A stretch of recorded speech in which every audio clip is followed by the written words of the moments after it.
Good morning, everyone. Welcome to Accuracy in America, brought to you by Accuracy in Academia. I'm your host, Don Irvine, joined by my co-host, Brian McNichol. Good morning, everybody. Welcome back to March Madness. Yeah, we can talk about basketball, or we can talk about the weather sometimes. Yeah, all kind of madness. The long list of stuff you sent me already. Yeah. Yeah, I don't know. I mean, it's like every time I think we've turned the corner, I'm like, okay, I don't, maybe don't have to, use, the heavy covers and for bed or whatever, and or I don't have to turn the heat on very much. It's like, boom, we go from 60 to 40, and then go back up again. Yeah, you have your heater on high and your air conditioner on high in the same day this time of year a lot. That's true. I mean, that's true. I mean, in the car, car kind of adjusts to what it thinks it should be pumping out. So at least in my car. So when it's cold, it'll you set the temperature and it's giving you heat, and as the temperature rises, it starts to give you some AC, but this weather has been kind of up and down. So sometimes I get it's kind of a marginal thing, in terms of which way it should be going. Maybe I like a little heat when I'm getting cool.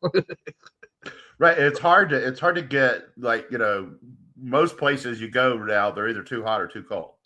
Yeah.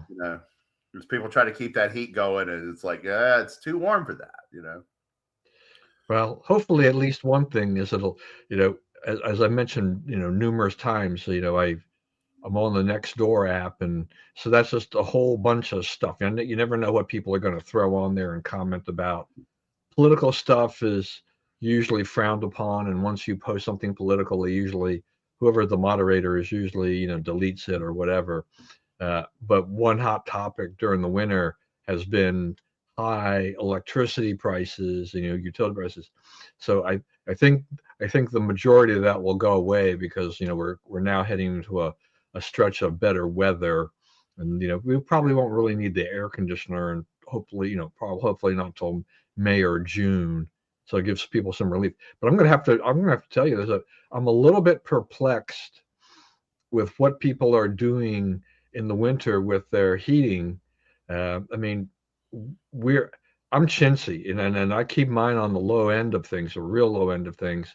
And yeah, I'm probably paying a little bit more because I had to probably use it more than I did last year. But it's coldest winter in like 23 years. It was. Yeah. And I think people have the winter. Yeah, and I think people have to factor that in. I don't think they see the price that they're when they get the bill, but they don't quite understand. They don't really think about how cold was it. Did you check your bills? By comparison, it's not just a dollar amount. It's how much energy did you use year to year, and you're probably going to see a significant spike in the amount of energy you used a year ago to this year. Say starting in December and going through February and early March. So people aren't, they do just get the sticker shock when they get these large bills. And, my bills are not super cheap, but, they haven't probably been this high for a number of years. But even so, because of the solar panels and other things like this, they're really, to my recollection, and I'm not sitting here doing a lot of fact checking on this, they're really back. This winter it was really kind of back to what for heat, electricity. It's probably what I was paying 10 years ago when I didn't have the solar panels, that kind of a thing. So it's a little more than I paid last year. But it isn't $700, $800, $900 type of thing like that, which people are just, flipping out over. So hopefully that'll calm them down. You get into these, you watch these people debate the energy thing, and they're just like, okay. I was like, I'm not even going to read all these comments because it's just, they're just, some of them are nonsensical. And it's, a lot of it's directed at the AI data centers, PJM, which runs the grid in the metropolitan area, and so they're looking at corporate greed with the energy companies, so I was like, yeah, okay, fine. You didn't complain about it before, now complain about it now.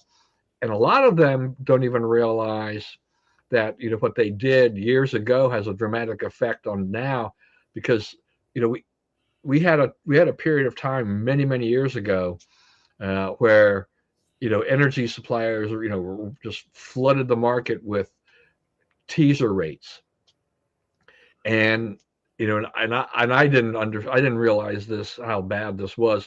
But I kind of got hit with it for a couple of months or whatever before I woke up and said, oh, wait a minute here. If you don't keep a careful eye on it, they're going to give you this rate for 6 months, but they don't flip you over to, say, the Pepco rate or the Washington Gas rate or whatever, the BG&E rate. You guys have got what, Dominion Virginia Energy, Power, Virginia Power. They don't do Dominion, that Dominion. automatically. They have, they have a different rate structure, and so, which can be significantly higher than your local utility, but they got you. And if you're not paying attention, you kind of, people thinking like, oh gosh, I'm saving, 1 cent per, kilowatt hour, and they don't realize that after 6 months or a year, the rate could go significantly higher than the local utility. And then they don't, so there's, and the more energy you use, the more that's going to cost you. So, all of those things add up. So people are getting a little bit of an education one way or the other. And, it, I always figure it'll sort itself out. Yeah, Right. that's right. So anyway, so is the weather What they're good? talking about next winter, by the way, while we're on that topic, is Yeah. so there's this big El Nino gathering in the Pacific, in the eastern Pacific Ocean, off the coast of northern South America. And it's the biggest one we've seen in a long time. And when there's big El Ninos, the effect here is that we're less likely to see hurricanes. And like they're saying, we probably will not see a hurricane this summer, which means batten down the hatches, because they've been saying we would be seeing a lot of hurricanes and we haven't seen any. But next winter, you are susceptible to blizzards, but not to long periods of enduring cold like we had this year. So, if you get your blizzard, you have to stay home a few days till they shovel it out, and then it melts in a week. I can live with that. It's these ones, the snowcrete for 6 weeks, where, not one snowflake melted or moved in any direction at any time for 6 weeks. Those are hard. That's hard to that's hard to get through. That's Right. That's Yeah. tough. No, I mean, the occasional snowstorm that actually, where the snow actually melts in a few days, that's fine. I can live with that. But as you said, the hardened snow, that just doesn't go anywhere because of the extreme Can't cold. plow it, can't shovel it, can't move it at all. You just got to No. live with it. Yeah. No, it's just, that was a heck of a winter we just had. So I'm just gonna quickly add. So are you ready to hit the links when you can? No, my back is terrible. It'll be a long time before I cough. Yeah. All right. Well, wish you the best on getting back on there. I'm sure you must be chomping at the bit for that one. Yeah, it's killing me. And like I'm trying to watch it on TV, and I'm like, nah, let's change the channel. Can't do it. All right. Well, today I had to throw this one out. Today is National Spinach Day. So do you eat spinach? I know. I find uses for it. I'm not a big fan, but like you can throw it on a salad. Right. So I threw this in there only, mainly because, I mean, you and I are close in age. Yeah. And I agree, I remember watching lots and lots of Popeye on television, the cartoon, and the whole thing was about spinach, right? The bulging muscles. He opens a can and, downs the spinach, and he turns into this, this super strong man. It all just come pouring out of that can. Yeah. Sure. Yeah. I don't know. Sorry, I don't know a lot of people who could actually down spinach straight on like that. But so I ate a lot of spinach as a kid, which may be the reason why I eat far less spinach as an adult. Though as I got older, I'm thinking like, I need a little more roughage and whatever, and so I'm much more amenable to seeing that into my salad. But I'm like that with the chicken pot pies. Like when I was a kid, like my dad, he was an electrician, so sometimes there was no electrical work at all, right? So every once in a while, sometimes the budget got low, and so we would eat these chicken pot pies. And I will not eat a chicken pot pie. Yeah, No, sir. isn't that funny though? I mean, this Yeah. is our life, our adult life. It is a lot of times some of the eating choices are now determined by how much we ate of something as a child. Yeah. It's How much we will never touch it again. yeah. I mean, so it's spinach, and it was I don't know how many Swanson, TV dinners I ate. Now I enjoyed them as a kid because it wasn't as much, the main part of the meal. I Yeah. was going for the dessert, Yeah. the brownie part or the Little cobbler. Yeah. They have little cobbler cobbler. things, right? All that stuff. That was like the treat. It's like, yeah, because my mom she never did desserts. So that was it. And yeah, so but now I've hardly eaten a TV dinner in the last, 40 something years. Yeah. And I'm not looking forward to eating. You have to force me. I mean, if there's nothing else left, I will eat a TV dinner. But, the times have changed. It's like we can get so much other food now than we could, 30, 40 years ago. It's like, I don't need that. And yeah. And you can even get stuff that you can pull out of the box and microwave that's better than a TV dinner. Yeah, no, there's a lot of there's kind of like specialty things, Yeah. things that just kind of have stuff that's really appealing actually, and actually tastes Yeah. pretty good. So you can do that as well. But you like to cook. My wife likes to cook, so I've been largely spared TV dinners. Yeah. So that my mother kind of liked to cook, but I was the only child. My father would always come home late, and so it was kind of like the convenient thing was like just give me a TV dinner, and I was happy, and I would actually sit in front of the TV and eat it. So, So we had the big family dinners, arguments, and all that kind of stuff. I Like I was family. I had 4 kids, and I'm third out of the 4, and yeah, we all sat around and had it out. Well, good for bigger families too. Yeah. All right, so we've got a little bit of news here. So we've got this whole thing in Iran, and we're up to day 27 or thereabouts, and both sides, U.S. and Iran, are saying different things. I tend to think that there's probably a lot of back channel things going on here that we're not knowing about. Trump is always going to be Trump and say all these things, sometimes outrageous or just just to try to get more attention. And he, what he says these days, definitely with Iran, because the markets are nervous, will drive the markets one way or the other. I mean, when it looked like he was, that maybe he was looking to try to get to a resolution in 5 days, the market exploded. When they realized that it's probably going to take longer than that, they've kind of gone into reverse and kind of quieted down. Oil prices have been bouncing around, but they've stayed in a relatively narrow band. So gas prices have risen, but I think we're near at least the short-term peak, unless something else surprising happens. Right. At this point in time, but on at least publicly, the Trump administration and Iran are saying completely different things in terms of where they are on this. But Iran's demands is like, never bomb us again or never attack us again, blah, blah, blah, all this stuff. Like, no, I mean, they have stuff that's never going to fly. Well, so it's come out in the last few hours that, Trump put out something that they gave him a gift, right? It's like, it's a really beautiful gift. And if it turns out to be what I think it is and work like I think it will, then it's a signal that they're ready to make a deal and agree to our terms, right? And so the gift was to let 4 ships pass through the strait, 4 oil loaded ships, American flagged ships pass through the strait, which is only about 25, 30 miles across. So, it's imminently hittable. You can't really protect it from some kind of attack. You can go attack the attackers and eliminate the threat, but to stop the initial attack is really difficult in that little bit of space. So, but they let the 4 ships pass through. So that means that whoever Trump is negotiating with has the power to stop the ships from getting hit, to tell the commanders, don't fire on these ships. So, which means that he's gotten to the right person, and that the other people claiming to be the right person are not the right person. And the people, I believe, if I'm reading all this correctly, the people not the right person category include the mullahs, include the son of the Ayatollah. I guess he was Ayatollah 4 this month. But they can't find him.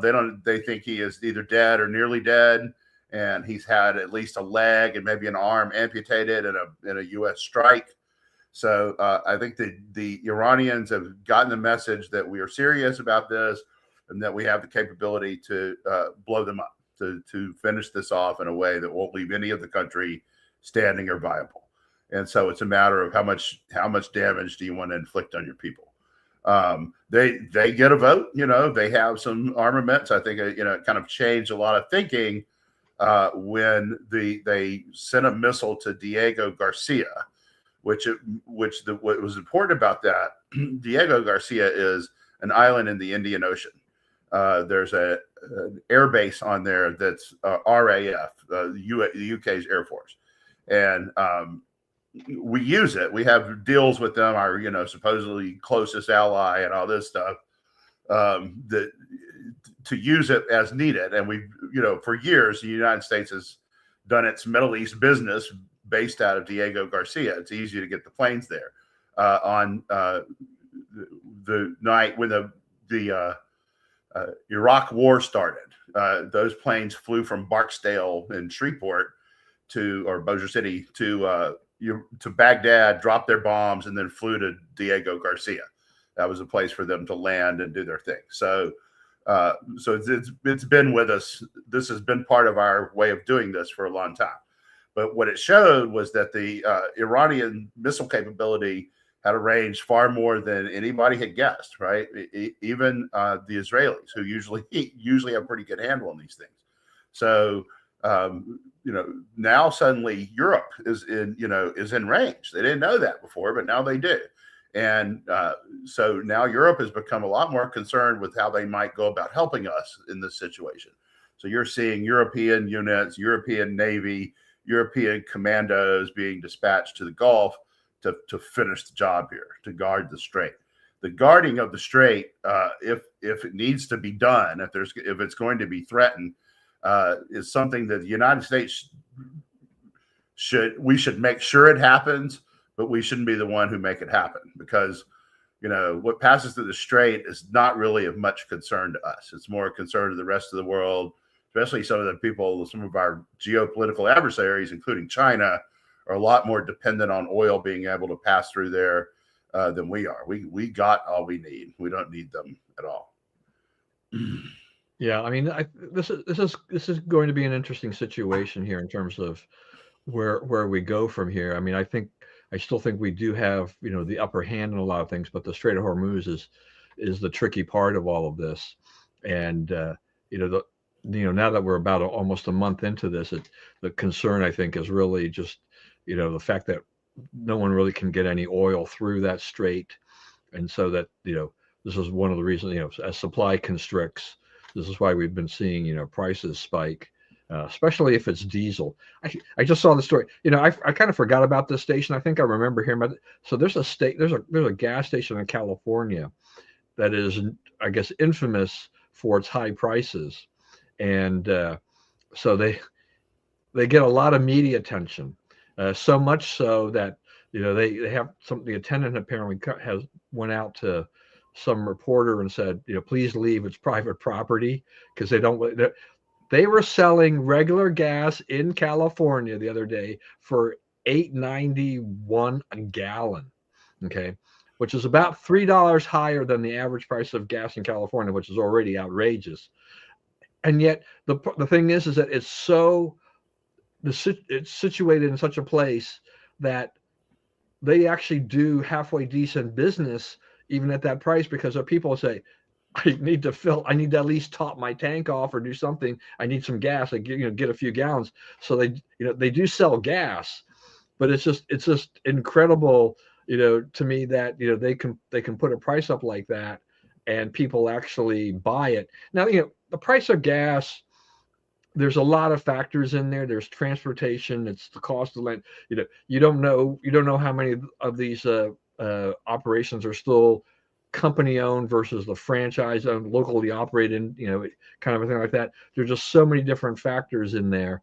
But I always hate it every time gas prices shoot up like this, where everybody's like, "Oh, these guys are getting greedy" and all of this stuff. It's like the fact of the matter in general is that the cost of what they're taking in, the oil, the gas they're getting in, is going up. And at the wholesale level, and they've got to, but I think you and I both talked about this last week, is that it does tend to rise a lot faster, even before they get the pricier gas. The price has already gone up, and I'm like, Right. oh, I hate that.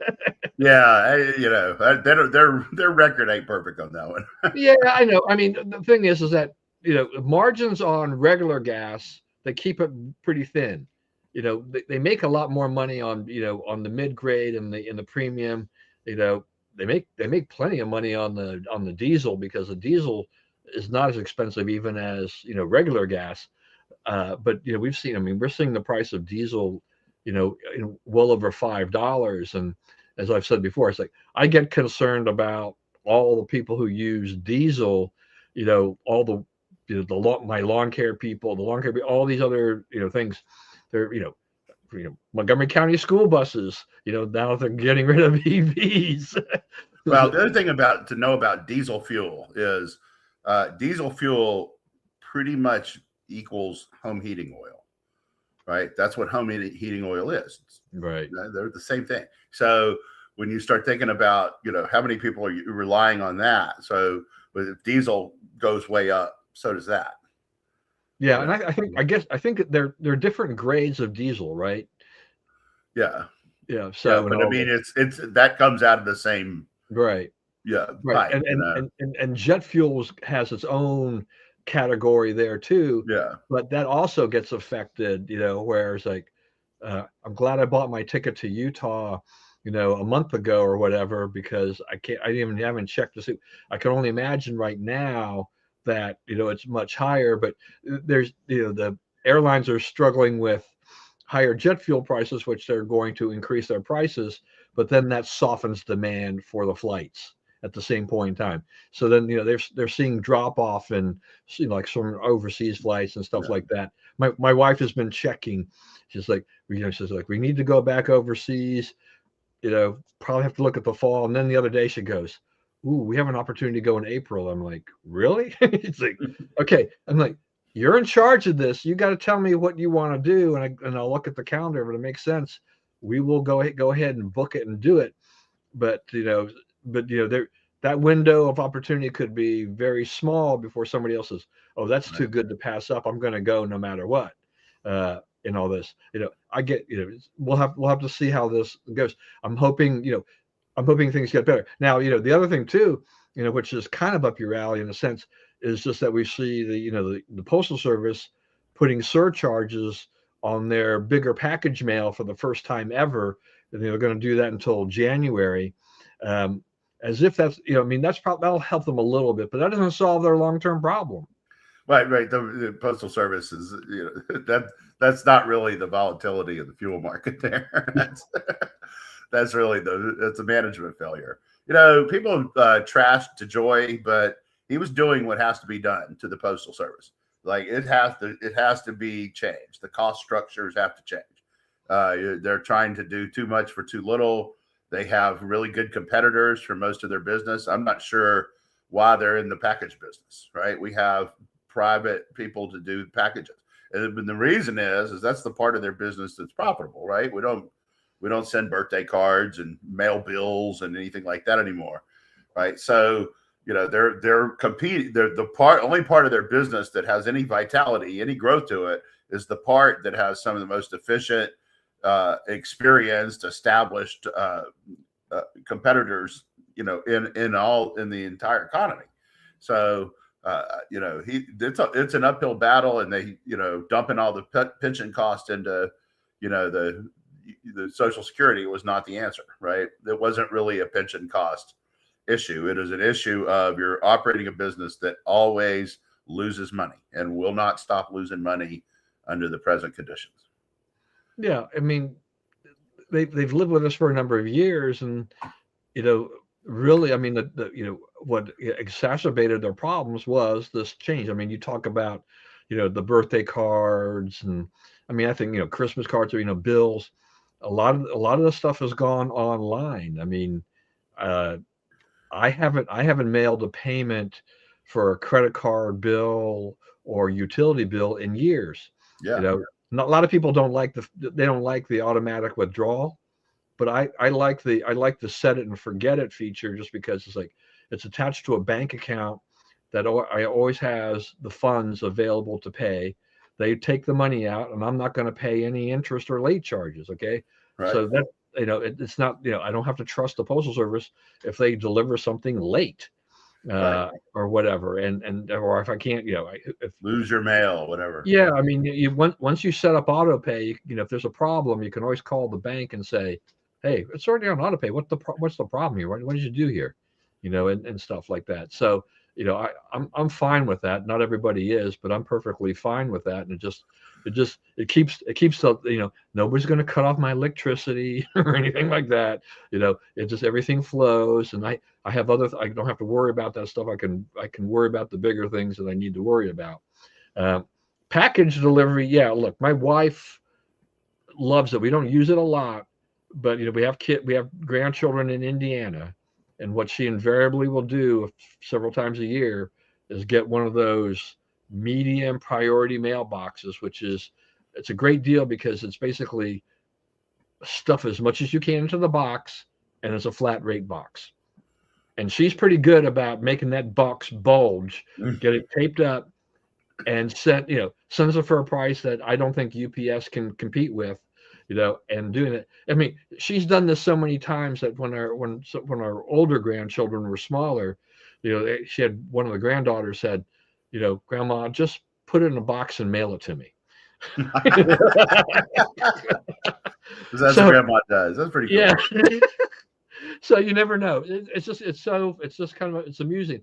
So we like that. We like that feature, but I mean, like I said, I rarely use first class mail for anything, and so it's just one of those things. And that at one point in time, at least, it had a lot of volume, and the volume there is just dropped, like a rock. So uh, Yeah, that's right. That's right.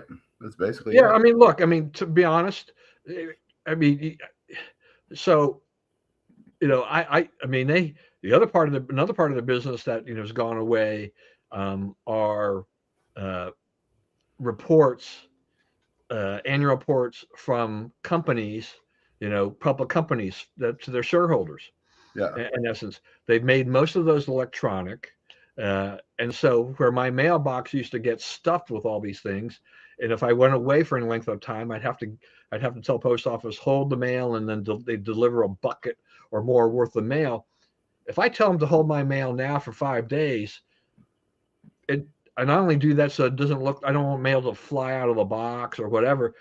I get it delivered just before I get home, and it's usually just a small bundle with a rubber band around it, right? yeah, It's like my mail volume incoming has dropped precipitously. I don't yeah, I don't get anywhere, and 95% of it are mailers. They're like John said, grocery ads, political mailers, business things. We want you to attend this seminar, or we want to sell you this product or whatever.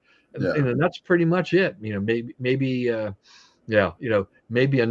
one of Leadership Institute or somebody like that will say, send me money or whatever. So that type of thing. So by and large, my mail volume has just shrunk. And if I get more than 2 or 3 pieces of mail a day versus the 25 or 30 that I used to get, that's a big day.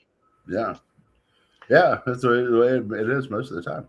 Yeah. So I mean, this once again, it just says you need to find a way to privatize this, but and figure Well, out the problem is figure out the last mile issue. That's the biggest they have problem. the last mile issue. They have universal service obligation that they will Right. bring you mail wherever you live, and you know, but do they have to bring it every day?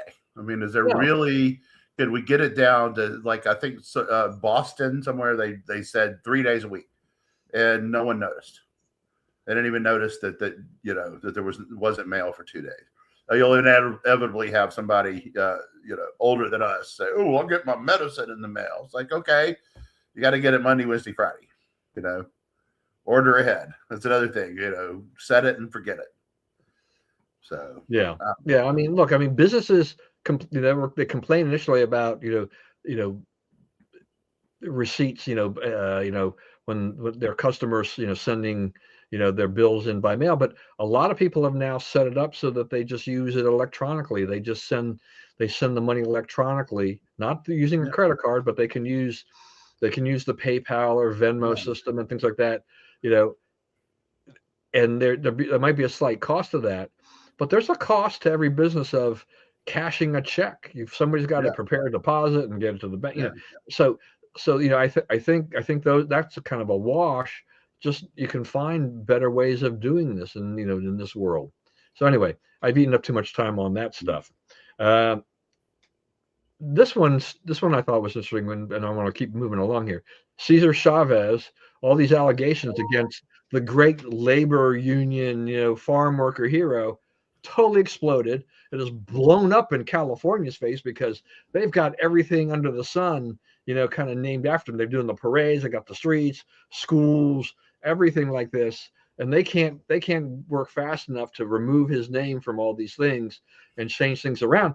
When Dolores Huerta, came forward at 96 years old and talked about how she'd been raped twice and had 2 kids with him and all of this stuff, that really blew up because she was the right-hand person to Cesar Chavez.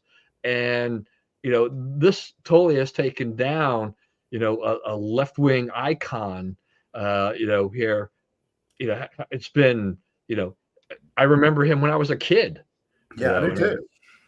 Yeah, I remember, he was organizing the farm labor, farm workers, and, they weren't going to pick lettuce one year. I don't know if you remember that, you're going to get any lettuce because they're going to not pick lettuce. I'm like, someone's going to pick lettuce. It'll happen. And it did. But yeah, this was a guy who was a very cynical, very leftist, totalitarian guy who, it was not, and the left has bad problem with picking heroes, right? George Floyd is a hero. They're building statues to George Floyd. Not going to understand if you say, okay, the cops were too rough on him or whatever. Shouldn't have kneeled on him. They didn't kneel on his neck. That, but without getting into all that, you say the cops are too rough. Okay, I understand that. But we don't build a statue to people who the cops are too rough on.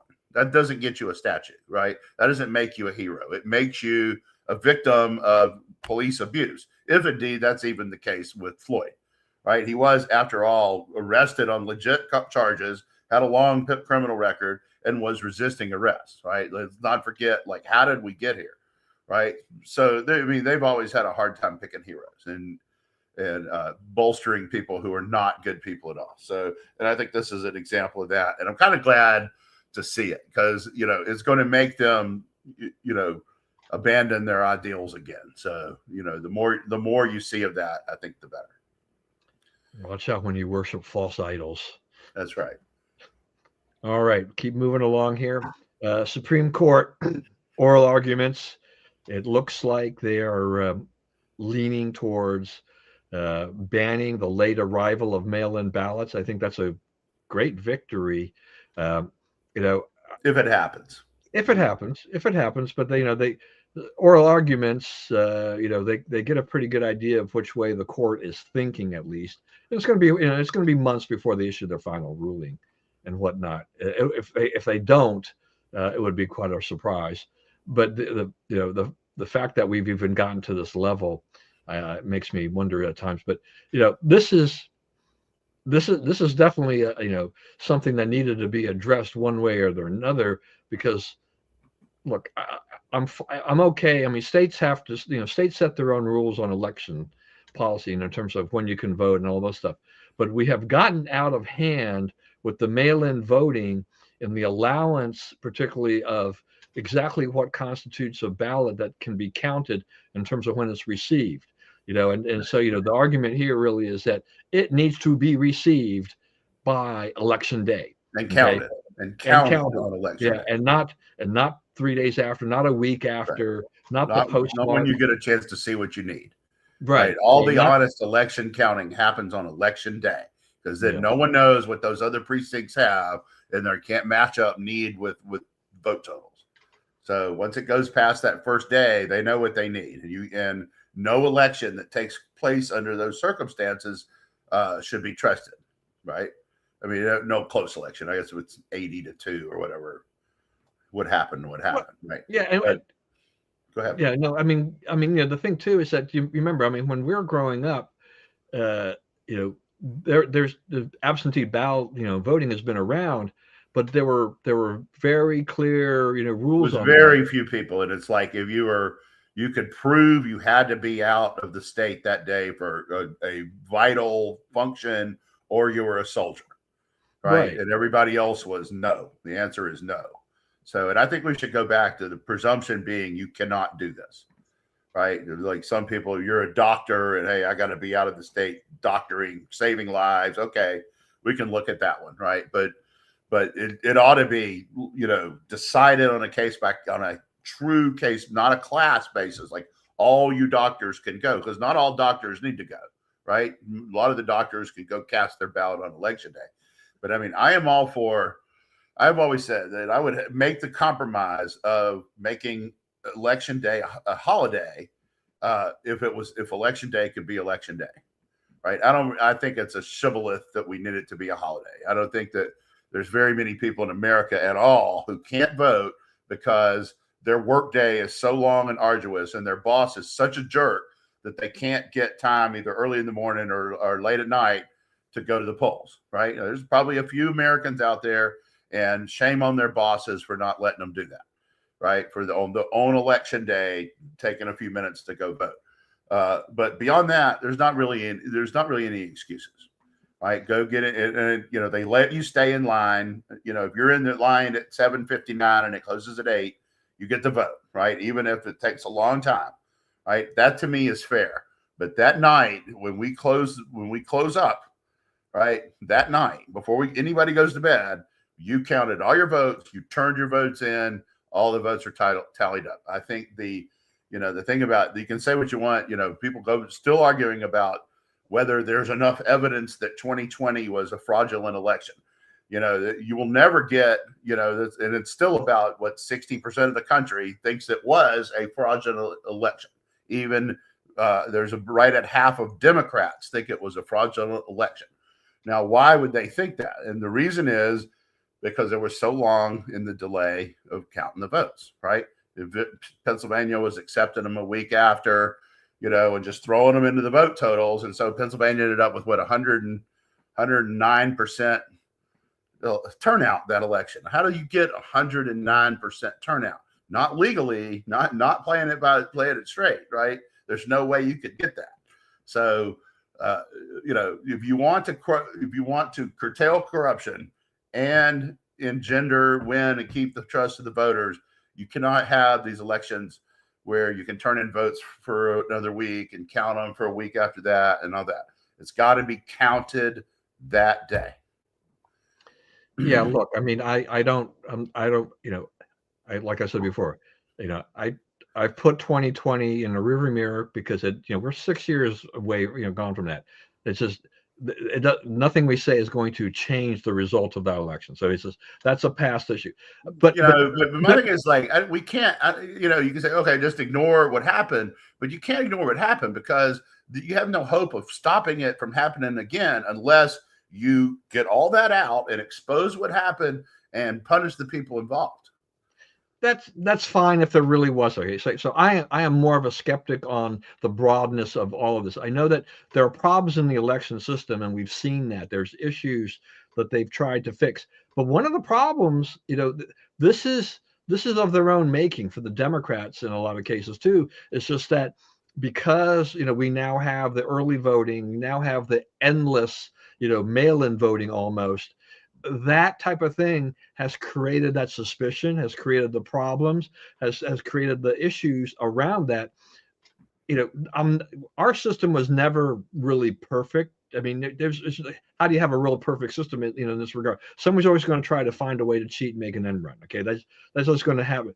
But the sheer volume of it with technology and everything like this is astounding up to what you can possibly do, with that. But especially when you have states that can't share or don't share voting records because people move from one state to the other. People who are really want to have they really want to be do some chicanery. They can vote in two places and may never get caught, because they can because you can register in multiple places and it doesn't get checked for years and years and years and stuff like that.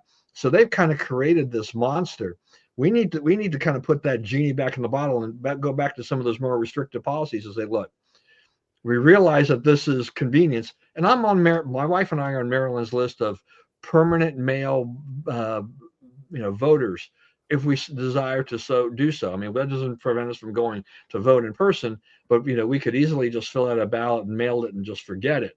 And I admit I can be pretty lazy sometimes, but if you say we have a holiday for election day, one of the things about that is that it really takes away a lot of the left's argument about disenfranchisement and everything like this, because that is one word I hate a lot.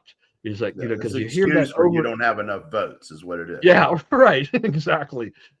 So that that is brought up over and over and over again. It's like, don't give me that garbage, okay? Forget this disenfranchisement. It's like, this is America. We're free. You if you want to vote, you can go vote. You can vote. Yeah. It's same as the driver's license thing. Like 98% of us have a driver's license. 99. It's like 98.9. So it rounds up to 99%. The 1% who don't, most of them, they're living off the grid up there with Roscoe Bartlett in the hills somewhere. And they don't care any 1% who wins elections, or they're too crazy to vote. Right. Well, there's this thing about Joe Scarborough, and he went off about how his wife Mika Brzezinski is like, well, she lost her birth certificate, so under the SAVE Act, she wouldn't be able to vote. It's like, have you heard of the fact that you can actually go and get a copy of you can get an original copy? Somebody did it. Some woman did it online to show she had to assemble the marriage certificate and the birth certificate and her driver's license, and she did it all for like $14. And it was all in her hands in 4 days or something like that. Yeah, you can have, depending upon what location it is. I mean, when I got my DC birth certificate, which I didn't know that I actually needed, but then it turned out I really probably did need it. But I went through. There's a service that you go through, and they actually work with a lot of these different states. Records people, yeah, and they do that. And I said, here it is, and I can't, pay them, I don't know, $20 or whatever it was. Yeah. And in about a month's time, I had a birth certificate, which is the first time I've ever had my real birth certificate instead of a hospital certificate, which I didn't really realize for most of my life there was a difference, because every time I have taken that certificate from the hospital and I've used it every single time, and I need to get a government issued ID of any kind. And that has always been accepted. So, but now I've got this other document just in case I need it. But you can do it. I mean, it's like, hello, Joe Scarborough, come on. The thing about it is like, Lori makes this point. Like, it should not be effortless to vote. It should not be, I just automatically alight upon the polling place station and I get to vote.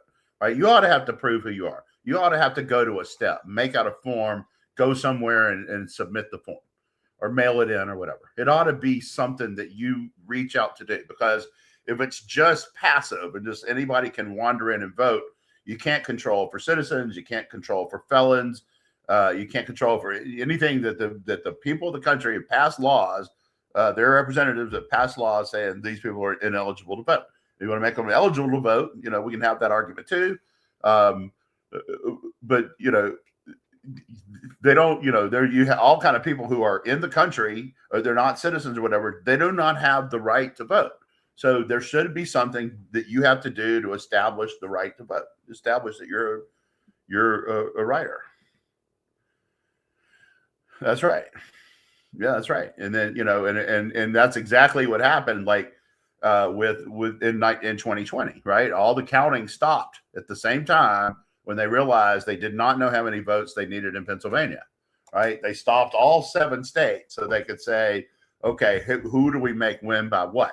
And they've already found, and they decided we're going to get you just over the hump in Georgia and Arizona. And the investigations there have already found enough votes that went to the wrong place to overturn those states. That Trump truly won those states. So, what do you do about it? You're right. We're not going to go back and say, oh, any bill Biden signed is null and void, right? We're going to keep working off of what he did, right? So you're not going to reverse it. But people need to know that, yes, it is capable to cheat a state in a presidential election, and it's worth finding the people who did it and throw them in jail. Yeah, and I'm all in favor of tightening up the requirements. Right. The other point I was meaning to make is the Trump administration is going around to these states and saying, let's clean up your voter rolls. And it's interesting who says no, right? Minnesota said no. Michigan said no. Maryland said no, right? Why did they say no? Because, they're left-leaning states that aren't as leftist as they claim. And, if you go cleaning up the rolls, they may not win elections anymore. Yeah, well, I mean, when I was on our Central Committee, I mean, one of the things that always drove me crazy was just the fact that, it was really hard to get your name, to get old names of people off the rolls. I mean, they had a series of rules in terms of before somebody could get removed, and it was kind of onerous and just ridiculous. It's like, there's so many reforms that need to be made along those lines. And, why do people complain about having to show the ID to prove who you are to be able to vote? This should not be an issue, but right. the left makes it an issue. And it's like, and that is not disenfranchisement. It's like, if you're a U.S. citizen, you have a right. You just show this. There are other countries in the world where you've got a national ID and you show it for almost everything that you do.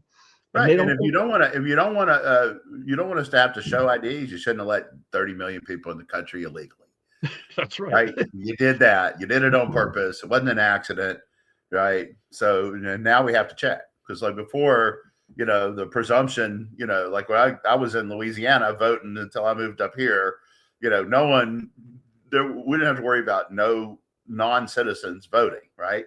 That just was not a thing at all. But now you do. Now you have, whole parts of that state that are mostly seasonal farm workers working in those nurseries and whatnot. Yeah. So there's a lot going on over there. We'll quickly move along here. So the administration has sent ICE workers into some of the airports. Those lines up in an hour. Yeah, I mean, look. The thing is that they're not trained to operate the machinery, so they're not going to be doing those tasks. They're trying to free the employees up from other tasks to help do those other tasks. I don't know that I don't think you have enough ICE people to go in there and make a significant dent in this at this point. And I mean, the lines disappeared almost immediately. Well, here's the thing is that the lines, it's a weird thing, because the media is like all about the long lines. Okay, right. They want to pin this on the Trump administration, so they're going to the airports that are having problems, and Houston is having a huge problem. Atlanta is having some problem. But there are stories that come out from other people, that are not hyped up as much, that said, I was worried about the lines. I went to O'Hare and I got through in 25 minutes. It's like, okay, so it's a normal day. Okay. Now, no doubt, I am sympathetic to the TSA workers' economic plight, because they're not well paid and they haven't been paid. And so, when you're a paycheck to paycheck person, this is a problem when you haven't been paid for a month. Okay. And a lot of them are now leaving and they're finding other jobs. Yeah. And that's one side of it. But the Republicans, it seems that they've been trying to, approach the Democrats saying, we will do this, we will do that, we can move this forward, we can get TSA funded again. And the Democrats are just holding firm about their requirements on ICE and immigration policy and stuff like this. And yet they're still blaming the Republicans for not paying the TSA workers. Yeah. The funny was like Chris Murphy said, and we got to remember the illegal aliens are the most important thing here. No, they're not. That's in fact not the case, right? So that's part of their deal, and we're singing from entirely different songbooks now. I believe that if John Thune does not make this happen, get the Save America Act and get the funding across the finish line, that he will be replaced as majority leader. That's a big call. I believe the Senate it will remain in Republican hands, and I think they're going to get fed up with the inaction, and they're going to find somebody who can actually move the ball. I think that Susan Collins has had something of a political epiphany and has moved to the right fairly consistently in the last 2 or 3 years, and will not hurt us. I think, on the other side, Murkowski has moved to the left and votes with the Democrats now more than she does with the Republicans. We have Fetterman doing the same for us, so that one sort of cancels itself out. But I think Trump is right to, he has this huge bankroll. Right, all these people keep writing off the Republicans in the midterms, but they have about 30 times as much money right now, literally, as the Democrats do. And I think if he uses some of that money to defeat Murkowski, that would be a good way to spend it. Yeah, I tend to think, because there's so many things going on, I'm having a hard time getting a good read on where we're going in the midterms, because we'll have, I guess as we get to late summer, early fall, when there's going to be some early voting taking place in some of these states, we'll know that, which should not be right.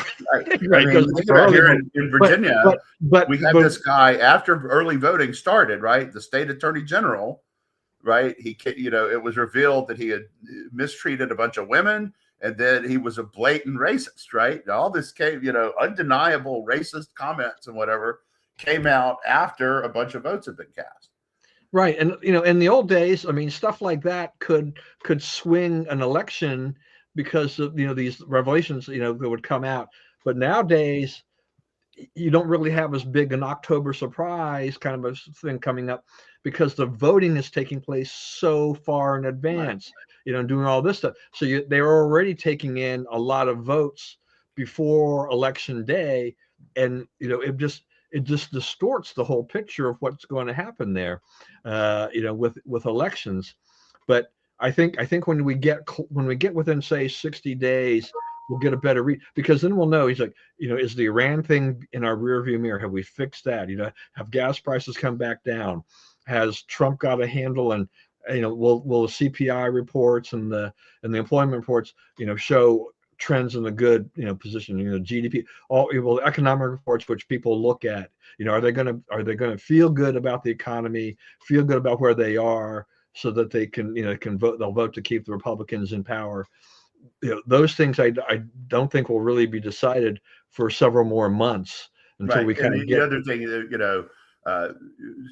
there's a lot of people who say what you say about the economy, right? It'll depend on the economy, this and that and the other. But the other thing is, it's, there are two choices. It's a binary choice, right?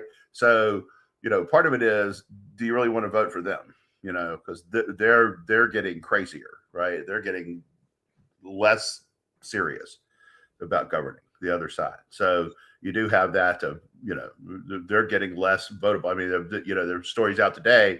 Republicans have closed the gap in the, generic congressional preference. Like, they've erased their deficit, and they're about 1.4 million ahead in voter registration since 2024. So they've gotten their numbers have grown relative to the Democrats by about 1.4 million. They're almost to parity. There's about to become more Republicans than Democrats in the country for the first time. Yeah. All right. So the other thing, I wanted to say just about the whole voter thing too is that it drives me crazy, particularly California, where we have to wait 3 to 4 weeks to get an election result in a congressional race in particular. Right. And this is just not the way it should be. It's like if we And had what happened in those 4 weeks? Those 4 seats in Orange County, those 4 marginal seats in Orange County, the Republican was ahead in all 4. And in all 4, we waited enough weeks until enough votes were found that all of a sudden the Democrat barely slipped ahead.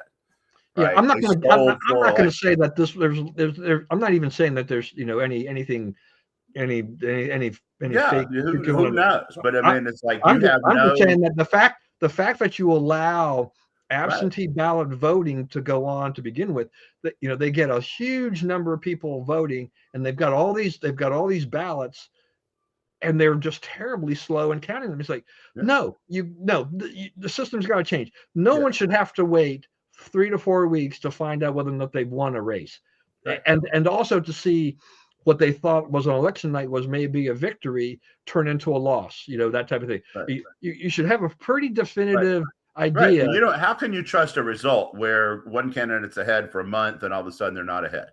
Yeah, Right. I mean, I don't even care. I whether don't it's care for what you or party. against you, how do you Yeah, trust that result? You know what I right. mean? It happens all over the country because there's just a lot of areas where they get all these ballots, and they don't deal with it very well, Right. and that does leave open the possibility of some fraud, and there's no doubt. But it's just we have got to tighten that up and just say, go back to that stricture. It's like, if you're sick or I mean you're enfeebled, you're a soldier or whatever, that kind of thing, that's fine, but it has to be a very narrow band. Everybody else, you need to go to a poll. Right. That's it. I That's mean, right. I would, I have no problem with that. And it'd be nice if you had to show an ID. And then I'd say, now we're finally getting back to safe, secure elections, and we can trust our system a lot more than we have been able to in the last several years. Right. All right. Along with that, just quickly, TSA, Elon Musk offered to pay for the salaries, but he can't do that. He can donate money to the Treasury, but Congress is the one which appropriates the money, so that's not going to work.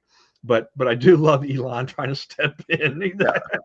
Yeah. I did too. Look, I mean, I think, I mean, there's probably not a problem if Elon did a charity thing of like sent money, send a Yeah. bunch of gift I'm cards. creating a fund. The fund could be used to Yeah, pay these yeah, salaries, which he could right. do, I mean, he could do it where he could just buy a ton of gift cards for food and gas and whatever, and have each airport hand out to the employees. It's Yeah. like it's not a direct payment. It's just let the supervisors determine how to dole that out or something. I don't know. Yeah. So that's The other one is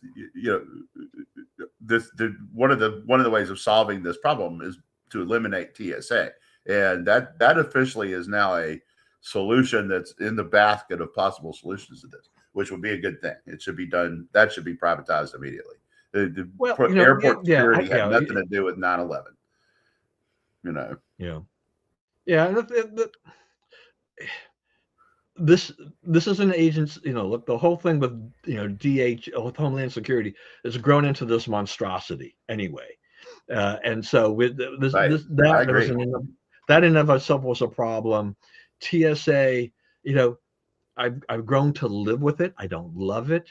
Privatizing would be fine. If you could find other alternatives that would be more effective, that's fine. I mean, I want to be able to get on my airplane and go where it is and feel that it's relatively secure, that we don't have any crazy people trying to do stuff there. But in general, I mean, look, because TSA is not perfect, right? I mean, how many times has stuff gotten through there? Even when they've run their tests, they've missed knives and stuff like that. So they're not perfect by any stretch of the imagination, and it's just a lot of hassle for people to fly.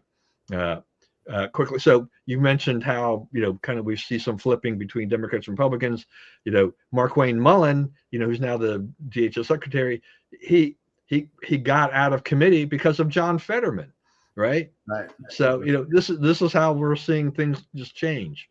The other thing is like it should be noted that when Trump went looking for a a successor to Kristi Noem, he looked at the Senate because senators generally confirm each other, even when they I don't know if you noticed, but like Cory Booker had nice stuff to say about Mullin in the run up to this vote. Cory Booker, he's like, yeah, I know Mark. I've gotten to know him pretty well. I think he'll be okay at this. And I don't know if he voted for it, against it, on final passage or whatever, but they know these people and it's more reasonable. And that's, you want to know why Trump hasn't gotten rid of Pam Bondi. It's because, put your thinking cap on and try to figure out somebody who's confirmable, who would do a better job. Right. Right. All right. As we get to the last few things. So Barry Weiss has decided to shut down CBS Radio after nearly 100 years. I guess had probably run its course. We had an old friend of ours, at least at AIM, a guy named Wes Vernon, who's since passed on. He spent his entire career at CBS Radio, but he was kind of a mole for us at AIM. It was pretty funny. Yeah. He would call my father up and tell him some things, and then he would try to get a few things in on CBS Radio from the conservative side. But it was pretty rough work for a conservative to work at CBS Radio. Yeah, they were rocks in the sports. CBS Radio Sports was an absolute rock, and as somebody who drives around a lot, listening to sports on the radio, that will be at some point a noticeable loss. Yeah, but Barry Weiss continues to do a lot of things over at. I mean, those are they're not really in the radio business, and it used to be you were sort of in the communications business, but now that's sort of bifurcated, right? And TV is TV, and print is print, and radio is radio. Yeah, all these companies are looking at how can they use streaming and monetize streaming. Right, it seems to be kind of the bottom line for everything. Christopher Columbus statue erected at the White House. I love it. I do too. I'm a member of the Knights of Columbus. I can't wait for Columbus Day to come around, and Trump's out there with Christopher Columbus and with his arm around him, hugging him like he did the flag. Give him a little gold leaf trim painting or something. Yeah, but that's the thing is, like, what was wrong with Christopher Columbus? Like, ask a leftist to explain to you why his statue should have ever come down. The answers are just incomprehensible. It's unbelievable. Yeah, well, you think about the bravery it took to sail out into the ocean, not knowing if you would ever hit any land anywhere or what was out there, right? And then you get here, I guess it was the West Indies or whatever, and you're the one who had the bravery to do that and to lead people to do that, assemble the 3 ships and all that kind of stuff. So, he deserves a tremendous amount of credit, and there's nothing has happened that has improved the human predicament more than the founding of the United States of America. Nothing comes close. Well, it's always all those leftists that want to rewrite history, and it's like, it's Indigenous Peoples Day now, It's we're the indigenous people. I was born here. Me. That's right. That was another thing is, that's the other thing about like Western values. Okay. No, it was not their land. Where's their deed? They had no deed. The land had not been surveyed. Nobody owned anything. Okay. We came here and said, you can own things, right? And that if you own things, we will protect your property. That's the essence of the U.S. government. You can pursue your life, liberty, and pursuit and happiness, right? Because, we won't let somebody come sleep in your home, that you paid for. We'll recognize that you own the home and you get to keep it. Right. And that thing and enforcing that thing is what got us from basically the Stone Age when the U.S. started to where we are now. That is the essential ingredient to modernization. Yep. All right. A few more things really quickly. You mentioned at the beginning of the show, March Madness. It continues tonight. Most of the top seeds are still there. Yeah. Florida got bounced. I think Duke's in trouble into this time. Yes, exactly. I was about to spit that out. Duke is the one in trouble. I think they show that they're missing their top players, and they've been getting by, but it's been the competition. He gets out coached. He's a great recruiter. He gets great players, but he gets out coached at some point. Yeah, he's not that level of coach. you're going up against Arizona, Michigan State, Michigan, those kinds. In the end, you can't survive this next gauntlet coming up. So that's going to be hard. Opening day, we have the Yankees whipping up on the Giants, and so we got a whole bunch more today. So that's great. It feels a little odd for me when I see opening day still in March, but they moved to that many years ago. And if you're in Chicago or places like that, you're going to be like, it might be a little cold. Right. But is it a lot warmer next week? Not really. Yeah. No. Yeah. So I mean, I sort of see, and you got a lot of these. You're trying to get in 162 games and be done with the playoffs before November. Yeah. So it's a lot. It's a lot. So I get why they do it. Yeah. Well, I mean, the baseball season has stretched out anyway. I mean, we used to have it. I think the World Series would be wrapped up a lot sooner, but we've got the middle of October. But we've got extra rounds and extra teams. Yeah, and extra TV money. That's right. That's absolutely true. But I definitely was watching. I mean, they got my eyeballs. I know. Yeah, no, I mean October baseball and even early November baseball. I mean, it's great. It's great. Yeah, it's one of the best sports around. Yeah, it's the best postseason. Yeah, it really is. Yeah, look, they do, I think we said before, they put on the best All-Star game, and they put on probably the best postseason. Yeah, that's right. Of all the professional leagues. And then finally, melancholy tribute to Chuck Norris, who passed away. Somewhere in this house, I have a picture of me with Chuck Norris from a trade show. It used to actually be on my refrigerator in my old house, but I think in the move, it got packed away, and I'm like, yeah, I'd love to be able to put that. I'd love to be able to put that back up on the fridge, just to when people come by the house, they're like, "Is that?" Trade shows like industry trade shows like that back in the day were great because they'd have some of these guys would have some of these stars, and they're like, yeah, they'll never know me from Adam, but I got a picture with them. Hey, why not? That's right. So it's like Nick Freitas said. He said Chuck Norris didn't die. he's just off winning the longest nap contest. This is a death looks under its bed for Chuck Norris. All right, so that's it. We've gone a little bit long today, but we had a lot of things to throw in here to talk about today. Hope you enjoyed it. Please, as always, stay safe and stay well. Remember, we live in the greatest country in the world.